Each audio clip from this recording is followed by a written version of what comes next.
Well, greetings everyone, wherever you are, and welcome to Being Your Own CEO. This is a success circle especially designed for solopreneurs. We get together because we enjoy each other's company. We like sharing information. We enjoy experimenting, trying out new things. And this Success Circle has been running now for, gosh, can anybody help me? It must be a couple of years or 3. 1 day short of an eon. You're right. So we did speak a little bit about the VCP page on my website. And if you go there, you can see that we do have some operating principles that we like to try to observe. And let's see what else is left to do. Oh, my name is Lowell Ann, and I've been in business for quite a few years now, helping people get to where they want to go through coaching and consulting. So I'm happy to have everyone with me this morning. So let's see, who shall we begin with to introduce themselves? Well, Heidi, since you did mention you may have to leave early, maybe I should begin with you. Okay, I'm Heidi from Italy, and I'm running a show, thewisdomfactory.net, where we have several programs. One of us is conscious aging, the other is conversations that matter, where we cover a lot of topics. And yeah, I'm also a coach and counselor and a lot of other things, but I think I leave it here. Well, and of course, Heidi and husband Mark do lots of really interesting conversations online. So welcome here. Nice to have you here. So Arthur, you're next in line. So how would you like to introduce yourself? This is the first time we've met, Arthur. So welcome here. Okay, thanks. Can you hear me? Mm-hmm. Okay, yeah, I'm Arthur. I'm an artist, and I've been an artist my whole life. I've had a couple businesses, all painting. My first one was a painting contractor, and now I do decorative art, but I'm more into mentoring and teaching now than anything, because your health kind of goes downhill, and I'm not able to walk like I used to. So now I just do a lot of mentoring, and I'm in the middle of trying to get membership site up and running, but that's all takes time. So it certainly does. Where are you, Arthur? I'm in Naples, Florida. Oh, so yeah. Right on. So welcome here. Thanks. Alana, I wonder how your reboot worked. Testing. 1, 2, 3. Can you hear me? It sounds that better? really good. Okay, so Alana here, coming to you from Ireland. It's 5:15 on my side of the world. And I have a virtual assistant business, and I also run a website, emptynesterblog.com, where I teach empty nesters how to create their own online income. And I have a short little story to share with you today. I went up to Dublin today, and I was meeting with a group of women. It was a networking group. And I was looking at the clock. I was saying, okay, gotta go. Jumped in the car, stopped, started driving back. It's about an hour and a half-ish to my house. And the car and the clock said 4:30 last time I looked at it. So I put pedal to the metal. And I thought, oh my God, gotta get there for 5 o'clock. Got into the house at 5:15 according to my car clock. Walked in the kitchen to feed the dog, and the clock said 4:15. And so I realized that I did not turn the clock back on my car. So therefore you got here on time. Yeah, I didn't have to drive 75 miles an hour after all. Right on. And then I couldn't get in anyway, so I would have had to reboot, and I didn't get in until 5:15 anyway, so it doesn't matter. Right. Murphy's Law. Glad you're here. Thank you. Glad to be here. Okay. Fred, how about you? And I think this is your last time with us for a while. That's correct, because I'm leaving for Australia for a few months on Sunday. So, and I'm not going to get up at 3 a.m. To do this, unfortunately. I'm Fred Jones. Thank you. I'm Fred Jones. I'm located in Victoria, in British Columbia, Canada, which a few of you are as well. I'm the creator of Our Future Leaders, which is cutting-edge online group coaching for young people. Helps them with their communication, leadership skills, boosts their self-confidence, and helps them when they become adults and really help them become the leaders that our world really needs. So. And it's a valuable work you're doing, Fred. Thank you. So we'll look forward to you. Well, certainly hope that you'll connect with us as soon as you get back. For sure. Okay. I always enjoy being here. Yeah, right on. So Jay, what's new with you? And I think I know Rosemarie. Oh. Oh, that's cool. Right on. Hi. Hello, Greetings. my name is, hello. Hi, my name is Jay, and my company is Magi Studios, and we help people get started in the world of online marketing through coach, consulting, and training. Hailing from Victoria, British Columbia, it's actually a suburb called Langford. It's actually really sunny and beautiful outside right now where I am. Oh, so I don't know about you guys. Don't be joshing me. I got beautiful. a sunburn on my way to the office today, so I don't know what the weather's like in Victoria. So, but at any rate, I digress. Hope you guys are doing well. Thanks for having me. Just for those who don't live in Victoria, you may have guessed that there's a little bit of a little dynamic that happens between downtown Victoria. Some ribbing, yeah. A little bit of ribbing here and there. Oh dear.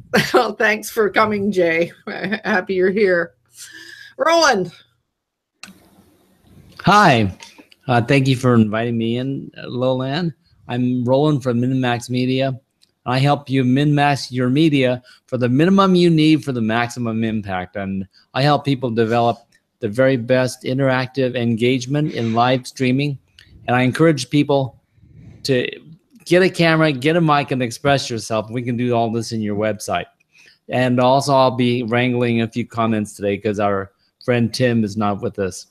So I'll be asking people to check in Loweland's website, tell us who you are, where you're coming from, and comment away, ask questions, and we will attend to them as quickly as we can. Right on. Thank you. And you might also be aware that Roland does the music for the intro.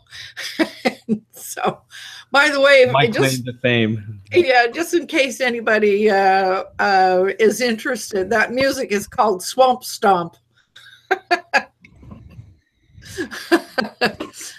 Oh, the VCP URL. I think it's in there, isn't it? Oh, maybe not. That works in a very strange way. Every time somebody new comes in, it has to be reposted for some reason. We don't know. So, Rosemarie, would you like to just quickly introduce yourself, and then we can get into some discussion later? Perfect. My name is Rosemarie Barnes. I am a keynote speaker, workshop, seminar, all that sort of thing. I also am an executive presentation coach. So what I do is teach people in business how to represent their brand as well in person as the written copy does on their business cards and websites and the like of that. We spend so much time and money and energy creating our perfect corporate brand, and then we mess it up by opening our mouth and talking like no one wants to listen. I love it. Oh, that was fun. So I just, by way of introduction, I wanted to, for the benefit of the other guests, I had the pleasure of hearing Rosemarie's pitch perfect presentation at Host last week. Host is a local networking group. It stands for Home Office Support Team. It's been around for a long time, and Rosemarie was the keynote.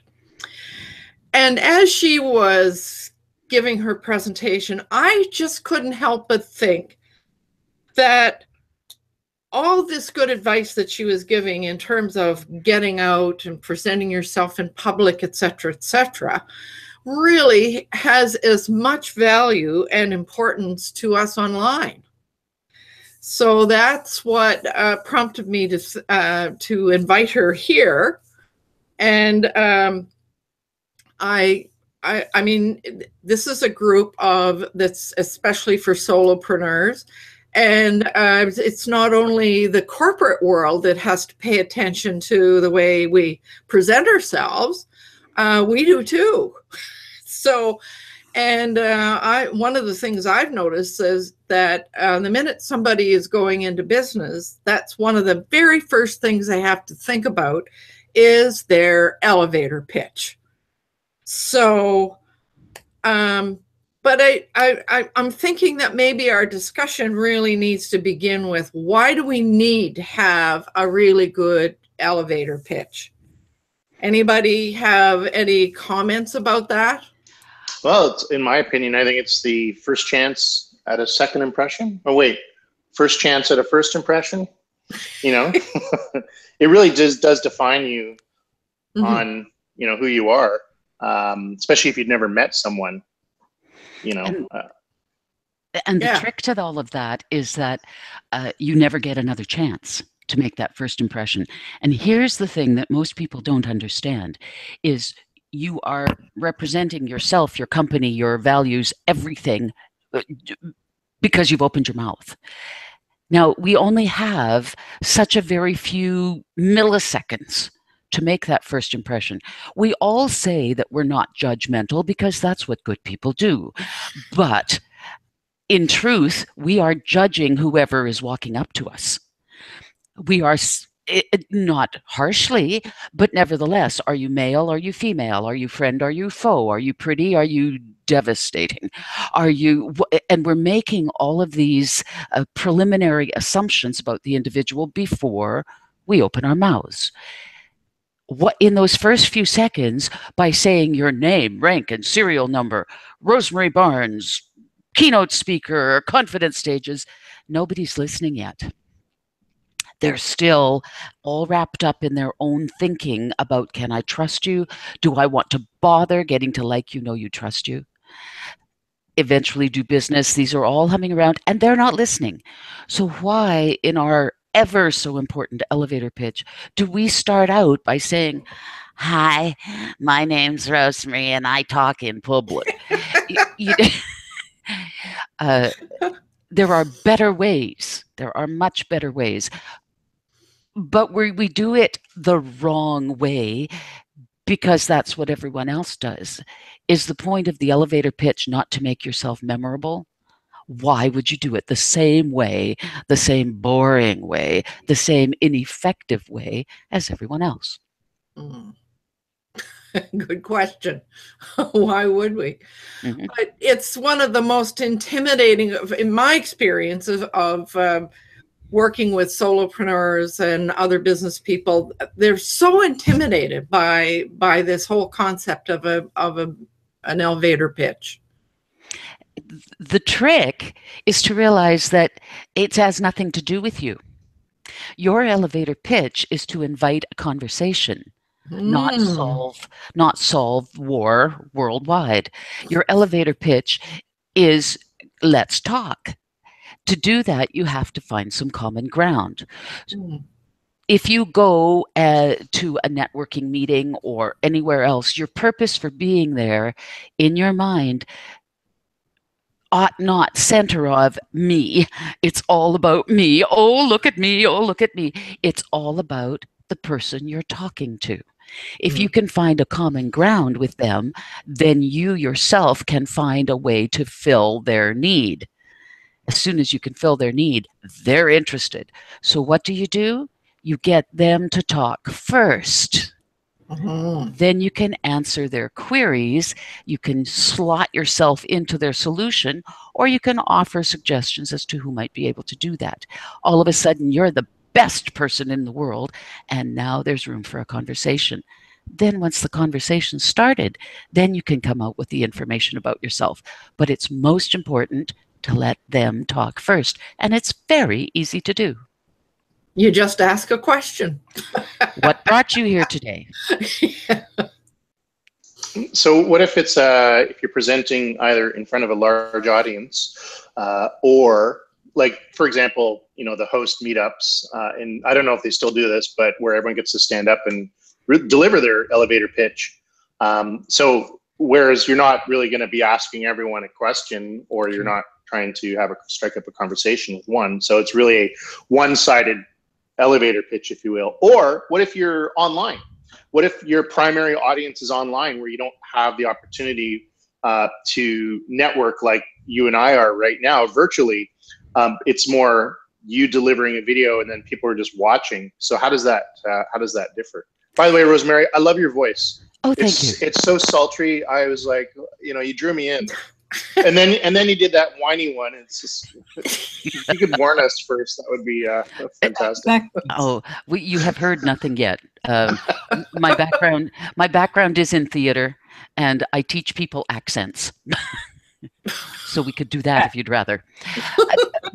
Can I say something? Because I noticed at the very first moment, and I'm a voice therapist, and for me, it's so important, the voice, how the voice comes out. And most people I addressed, and said it's important that you change something with your voice. You have a different voice. Your real voice is different. They don't even know what I'm talking about. People are so unaware of the quality of their voice and that they can do something. So I immediately heard your voice and said, oh yeah, this is good. Thank you. As part of my coaching program, when I'm teaching people to speak, I spend quite a bit of time on how to use the voice properly and all the things it can do for you. And very few people have any inclination that, just like when I went into the nasal naughty person, it puts you ajar. You're not interested in having a conversation with them. So important, and so few people realize it. In answer to your question regarding what do you do when you can't ask people questions, is you start not with your name, rank, and serial number, but rather by making a bold statement to make them sit up and say what now? Or ask a question of them. To do that, you have to know who you're talking to. You have to have done your research. But if you're a public speaker, you better have done that anyway. Because what you say only impacts the people you intend to reach. You speak differently when you're speaking to a group of women versus a group of men, simply because of right brain, left brain. You speak differently to 6-year-olds than 66-year-olds. It's not a deliberate choice that we necessarily make. It's intuitive. At least it's intuitive for people that know how to use their voices. So I could come out here and say, you would be amazed at how many people would prefer to be in the casket than having to give a eulogy. Right. All of a sudden you're going, okay, what's with this weird lady? I could say something like, when you get on stage in front of a group of people, does your brain suddenly dry up and shrivel to the size of a peanut? That's because you're not breathing properly. My name is Rosemarie Barnes, and I can teach you how to breathe so that your brains remain intact and fully functional. Mm. Okay, so there was a really good example, and one of our viewers, Vivek, who has been a participant here visually lots of times. He is in the UK, and he is presenting a question. So he asked if Rosemarie would comment on his elevator pitch. I can hardly wait. Do you want to read it, or would you like me to? Go right ahead. Okay. I believe in simple living. I believe in thinking different. If you need a creative thinker who can manage a project integrating diverse technologies such as embedded Linux, real-time OS, Windows, Android, and bespoke hardware into a simple solution for your sophisticated needs, then I'm your man. Wow. Oh my God. Did you white box that? Yes, I did. Okay. I will turn my mic off. All right. What I heard was a really good start at not saying your name, rank, and serial number. A really good start. Nowhere in there, though, did I ever get your name. So I, by the end of it or in the middle of it, I would have liked to have known who you are. Secondly, the thing that we have to remember when we are speaking, and it's very humbling to realize that it has nothing to do with the speaker. It only has to do with solving your listener's top of mind problem. Therefore, I really enjoyed how you honed in on things you could do for people. What I missed, though, was you language. The least important word in a presenter's language is the word I or me, and it should be used rarely, as in my name is probably enough. So I like the way you've set things up. It is a little bit long, a little bit bulky. I would reduce your list of things that you do and maybe compartmentalize them a little bit. Invite a conversation to learn more about them. Somewhere put your name in them and turn that conversation around to me-centered, to you-centered. And I think it would have a bit more punch that way. Something like simplify your advanced technology. There it is. Brilliant. So, Rosemarie, I wrote one yesterday just because I thought it would be fun to do. How would you like to hear it? I would love to hear it. Solopreneurs typically experience not enough clients, not enough time, procrastination, and overwhelm. If this sounds like your situation, I can help you stay focused and motivated as we take your business to the next level with some simple approaches and systems. Please contact me at loweland.com. And who are you saying this to, Loweland? Solopreneurs. Where? Wherever I find them.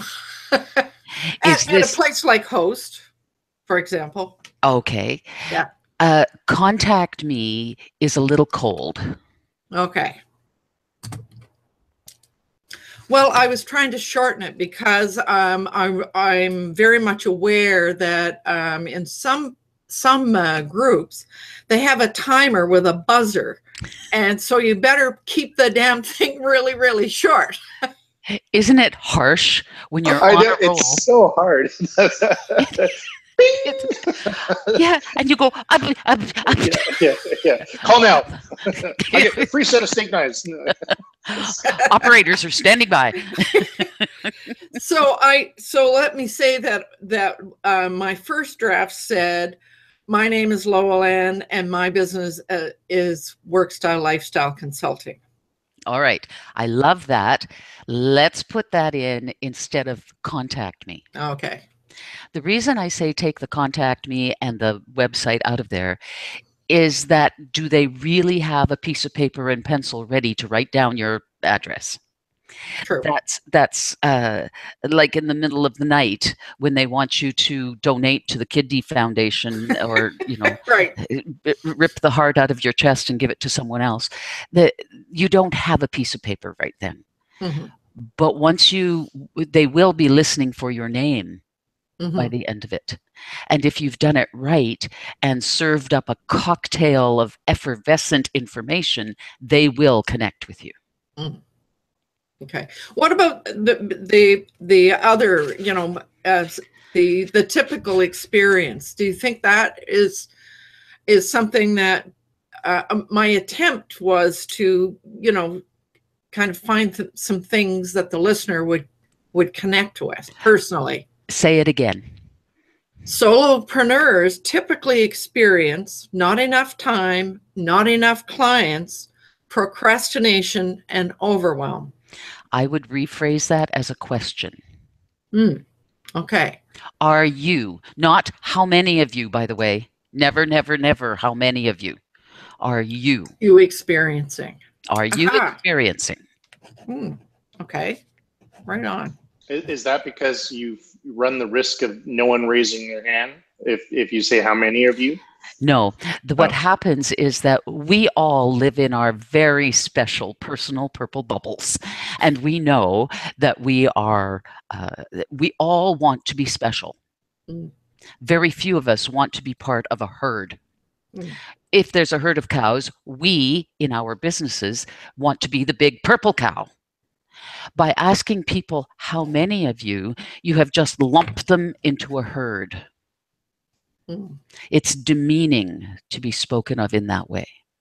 If I say, have you, and I'm looking to everyone, but I'm specifically wanting individual responses, it's called speak to one, look to all.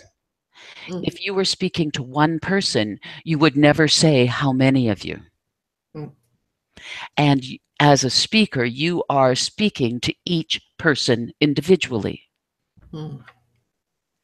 How many of you is not going to get anybody responding or everybody responding out of peer pressure. Is that what you're really going for?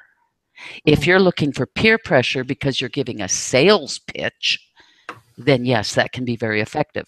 But in an elevator pitch or a a stage presentation, you want everyone in that audience to know you are speaking directly into their hearts and souls. Okay. So my question, my statement, if this sounds like your situation, it would be better to just speak directly to the person. That's right. Okay. That's right. What you had was a broadcast. All right. The difference here is the difference between a book script, a written script, and a spoken script, and they are not the same. Well, then I was writing it. Right. And when we write things, it sounds perfectly reasonable. But the way it falls out of our mouth, all of a sudden can be very different. When you hire speechwriters or you create speeches, you have to remember that this is for verbal conversation, not written conversation. And oh my goodness, there is such a difference. Such a difference. Okay, now I see Roland has put something else up. So Should you have your elevator pitch as part of your website copy? Hosted by Jay Neal. Your website, all right, here's the thing, is there's no such thing as a stock elevator pitch that you can use for every situation. There isn't. Just as you're not talking to the same person over and over again, you have to adjust what you say to them depending on what the situation needs. I do not introduce myself the same way if someone is looking for a speaker as compared to someone who's looking for voice work. Mm-hmm. Those are completely different. If you don't know who you're speaking to, well, you have a problem. And then you have to go generic. And as soon as you go generic, you lose impact. A stock elevator pitch is a good thing to have in your pocket as your template. And then you put all the fancy edges on to define it for the person you're talking to. An elevator pitch on your website runs the risk of sounding truncated. You see, an elevator pitch has to be a certain amount of time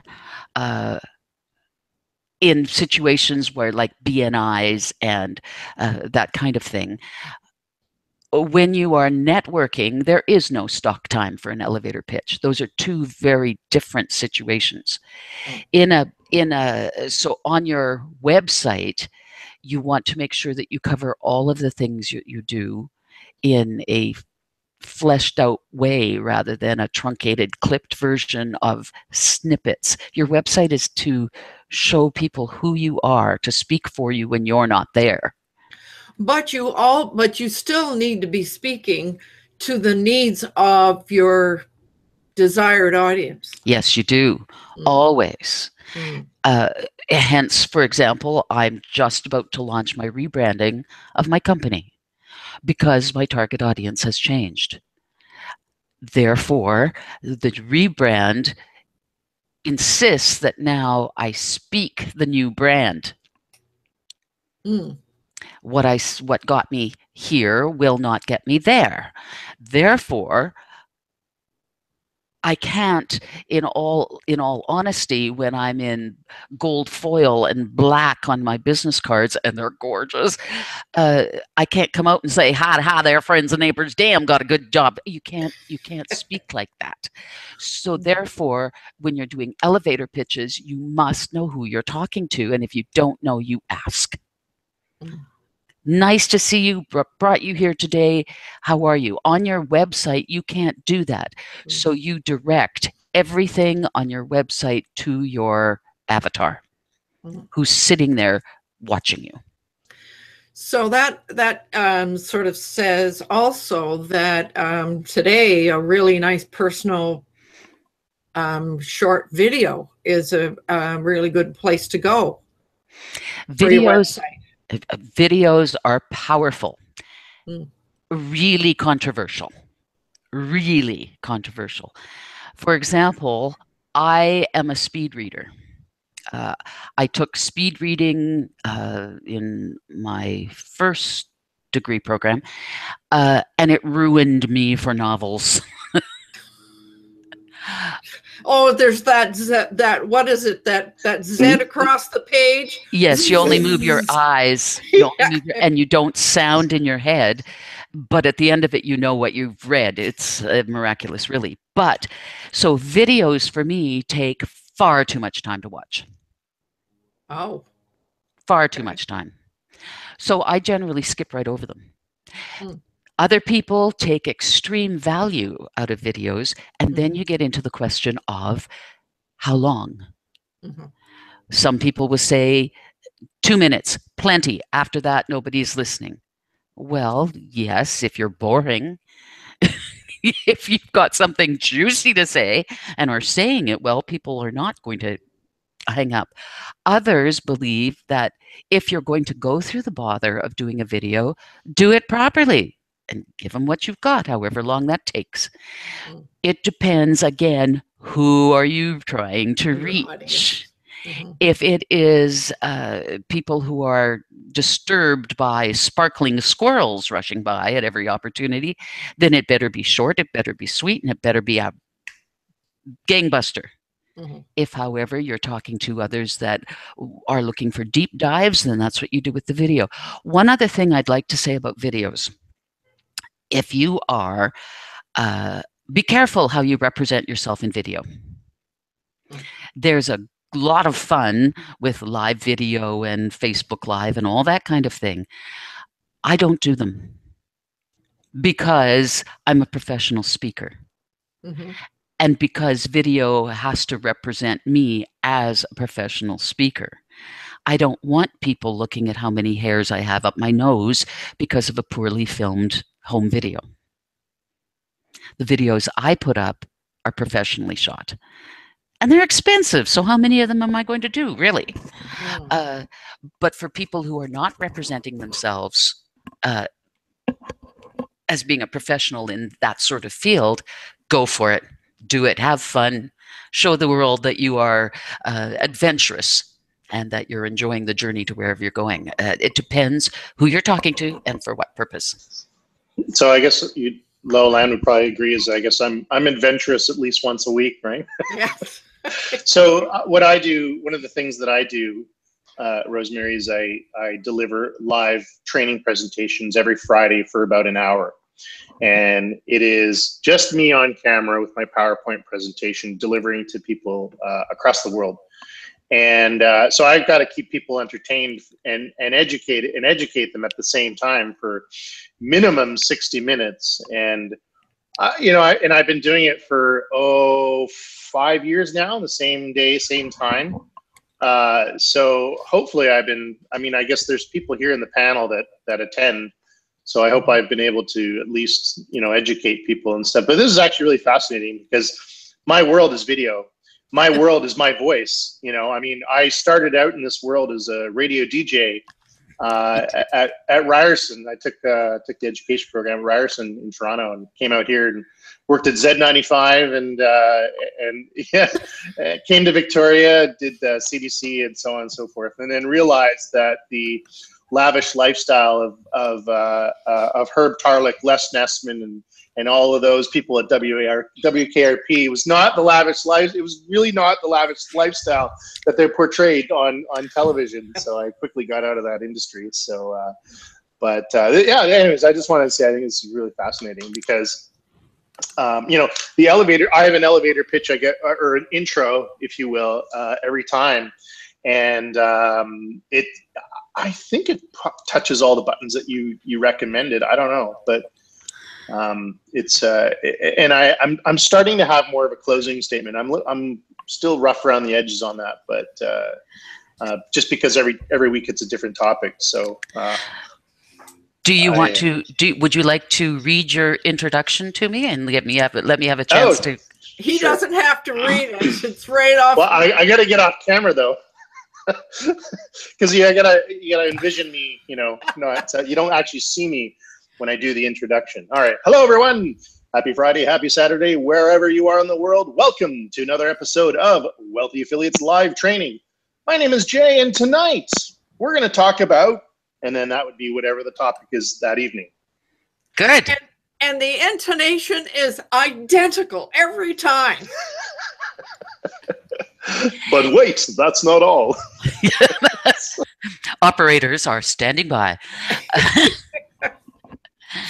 It's sorry. It's good.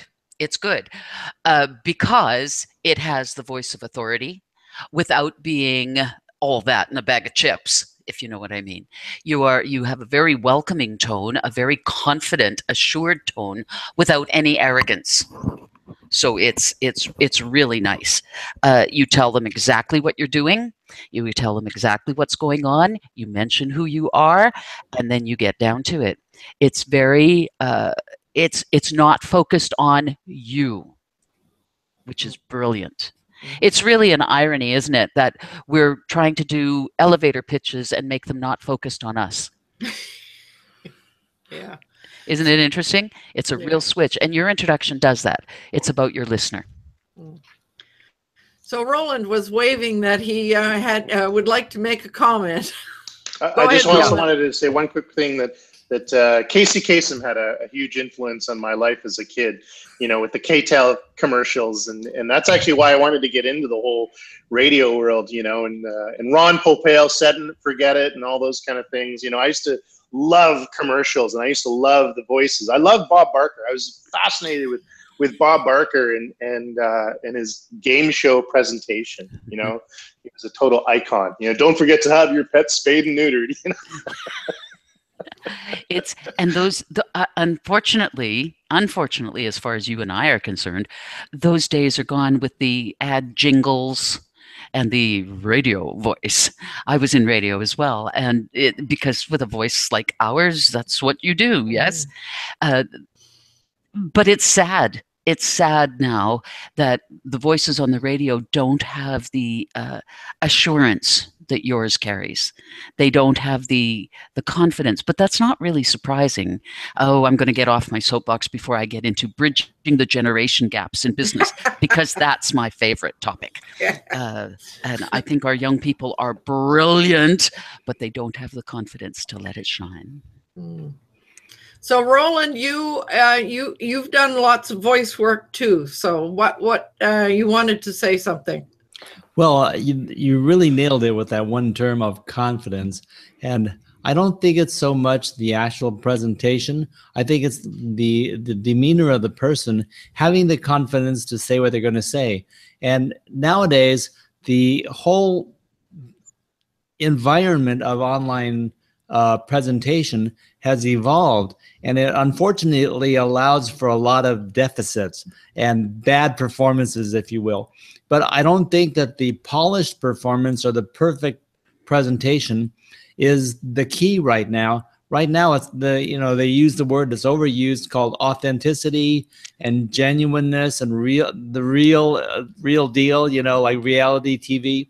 So it's really becoming confident enough to express yourself, and that's more important. So it's a different world for me. I don't try to be polished. I don't try to be a production person.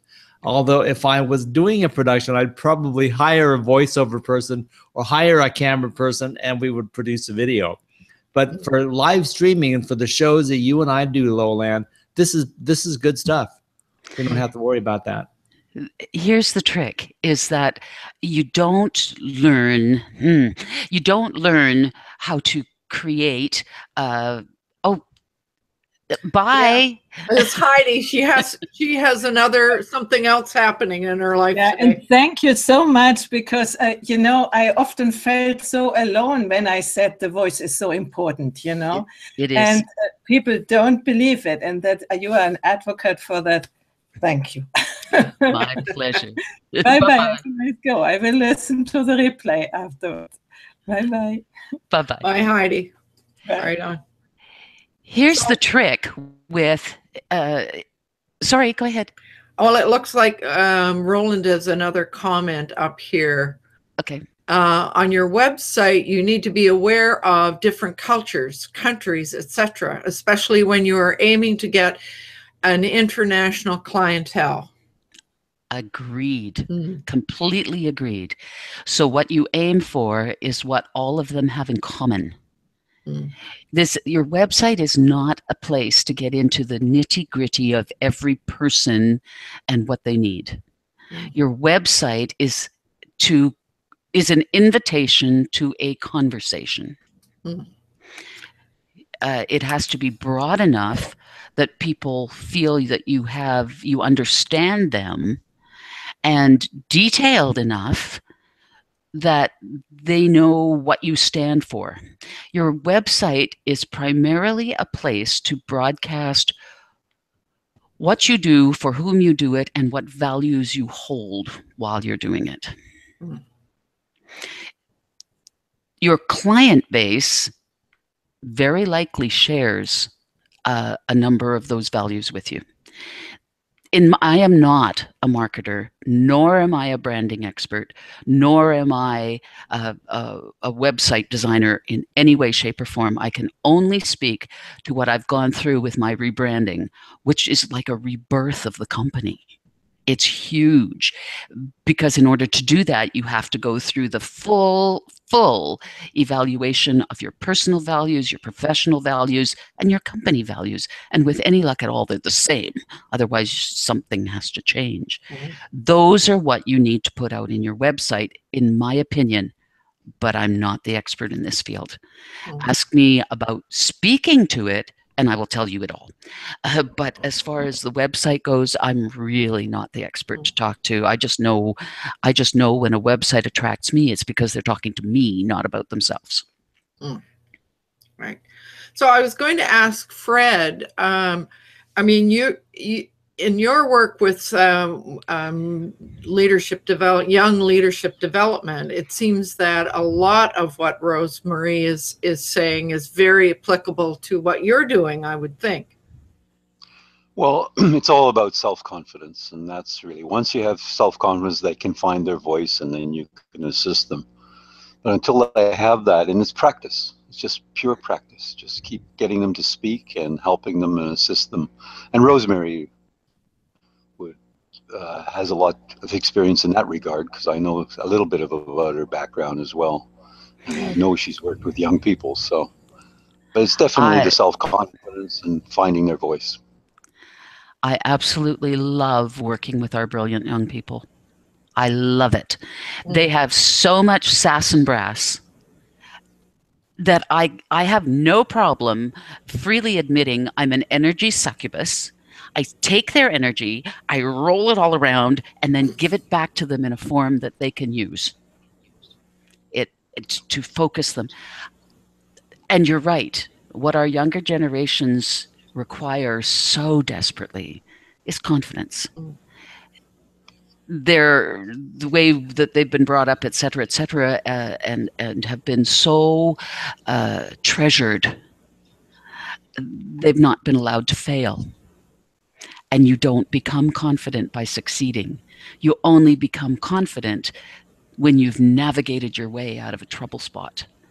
And because we are such diligent and loving and caring parents, we make sure they never get into those troubles, that we are their safety net forever, so they never get the chance to prove their stuff.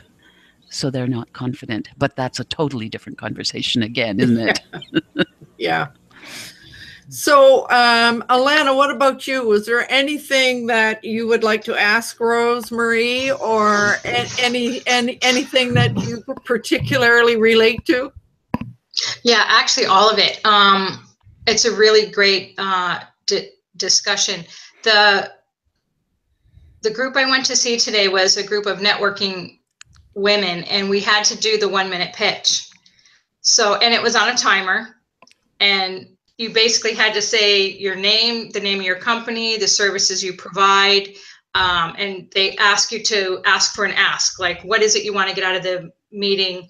But it was more around not what I can do for you, but what I can connect you with. So it wasn't so much that we were selling to each other. It was more like we were finding out, okay, you do this, and I know someone that can get you to where you need to be. It was that kind of a thing, which was great. So that's what I can connect with here. But the other thing I wanted to ask you is, when I came out of that, I was thinking it might be a good idea for me to put a video on my virtual assistant website. And I was thinking of some sort of a 1-minute pitch. And I wanted to know what you thought about that. Absolutely. Absolutely. Really? Absolutely. Okay. Because it's going to have a very definite purpose. Okay. And the purpose is what you can do for them. Okay. So you go right ahead and do that. The only thing that I would say to you is please make sure that your background doesn't distract. Okay. You know, you have to get all that video stuff and make sure you don't have a plant growing out the top of your head, that sort of thing. The other thing that you're going to have to experiment with is how far away from your mic are you, to make sure you don't have any popping P's and slurring S's, the like of that. Like, for example, right now on my screen, you're very blurry. Now, either I didn't get enough sleep or... but yes, a short video saying this is what I can do for you This is, I would rephrase that into, you might need this, you might need that, you might need the other. Would it be helpful in your business to do this, that, the other, and the next thing? Call me. Let's talk. Okay. That's great. Thank Okay. you. Yeah, great. Thank you. That's a better angle, Alana. I like it. So that's no, I mean, just visually, you adjusted your I where just your moved my camera is? laptop screen. Yeah. Okay. Yeah. So, Arthur, what about you? You've been very quiet in the background there, and this is your first time with us. I wanted to give you an opportunity to react or ask anything you would like to. I'm just, I'm doing a lot of observing, a lot of taking in, and, I belong to BNI. I belong to quite a few different networking groups. And because of what I do, it doesn't really fit in, because I'm an artist. I do decorative art, faux finishing, murals, all that kind of thing. And the problem I had with them was they all pre-qualified you for their customers. And what I do is very lucrative. And they would not pass my information out because they thought I was too expensive. Right. So how would I mean, I had a whole stack of brochures with the BNI, and there's probably about 50 of them. You know how many times I had to refill that stack in 5 years? Not once.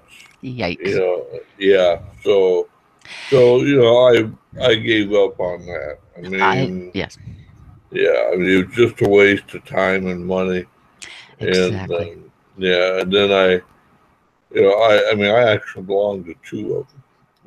Not to BNI, but a BNI and another upscale networking group. And the upscale one, you would think that I would have a better chance there. Not at all. That's when they all become within their own little groups, and they are kind of like, you scratch my back, I scratch yours.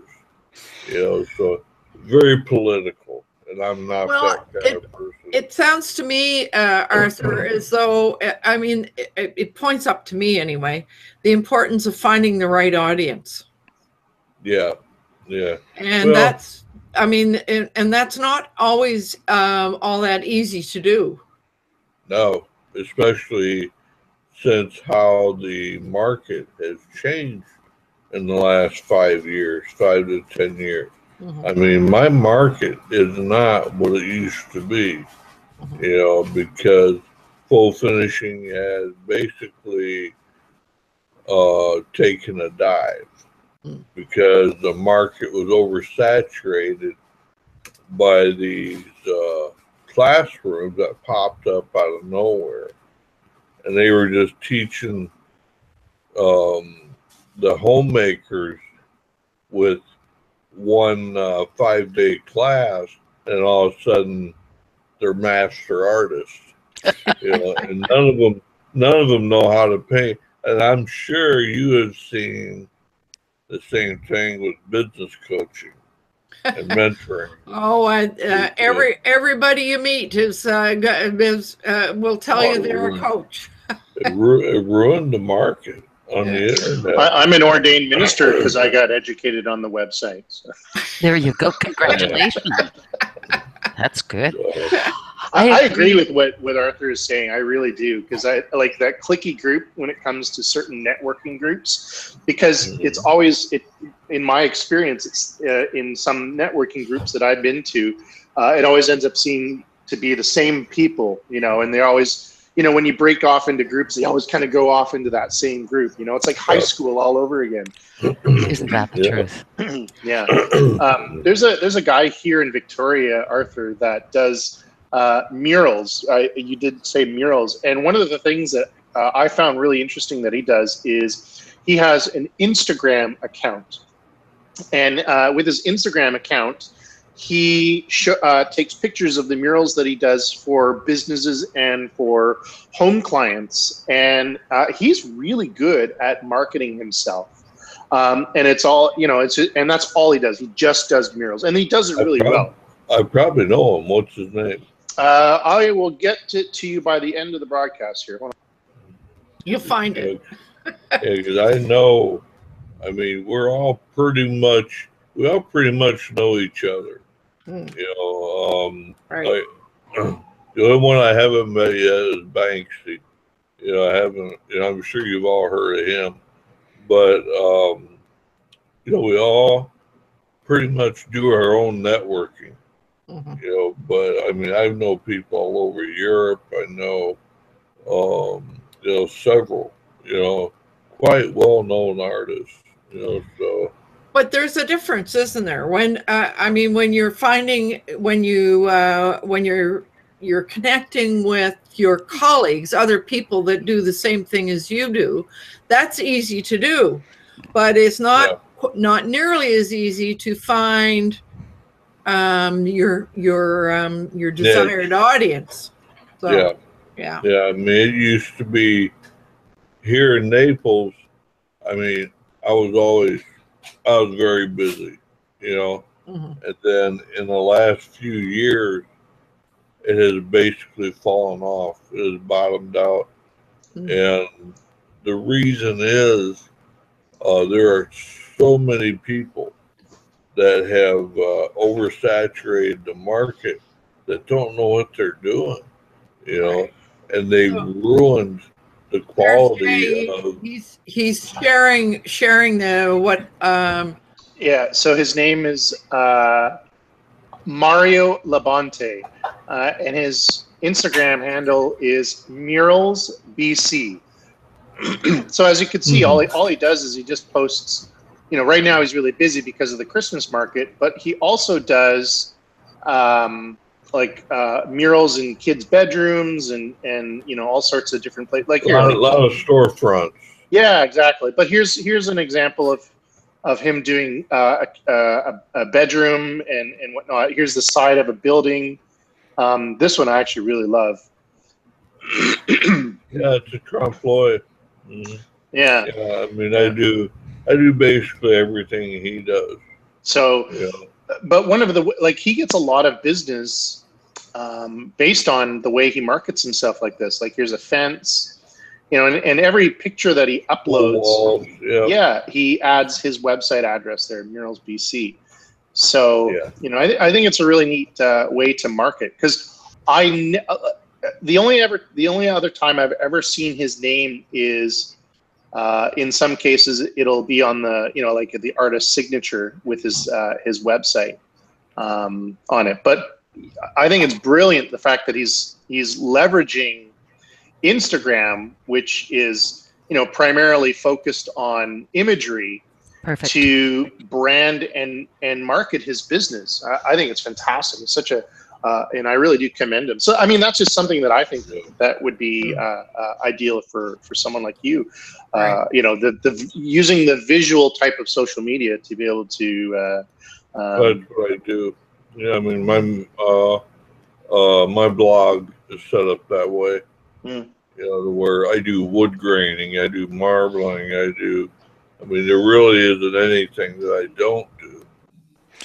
So I've got a mix of everything. So we've kind of gone off topic here, and I'm noticing the time. So I really wanted to give Rosemarie a chance to say something final before we finish, and also to thank her, because I have a sense I certainly have learned from her good advice on presenting and so forth. And I'm guessing that everybody else gained something from what she has shared as well. So, Rosemarie, any parting shot before we close down the recording? I would like to say that I'm delighted to meet and re-meet you all.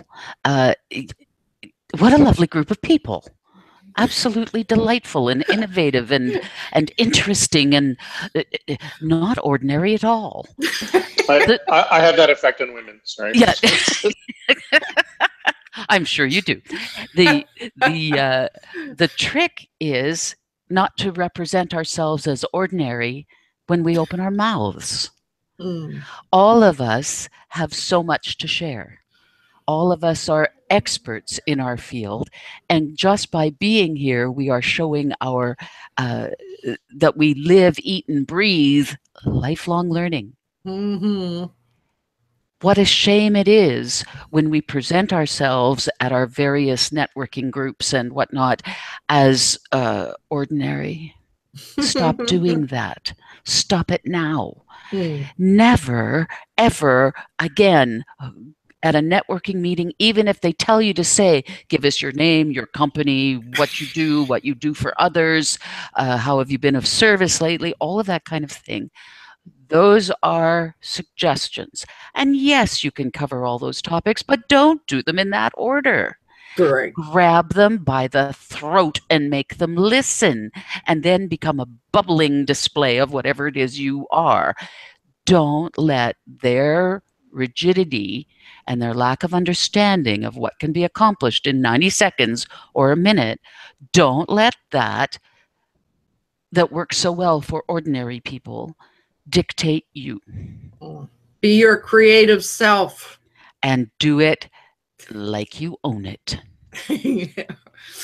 Oh, that's a good parting shot. So as by way of drawing this to a close, I want to say and remind people to how important it is to do what you love and do it with passion. So here is our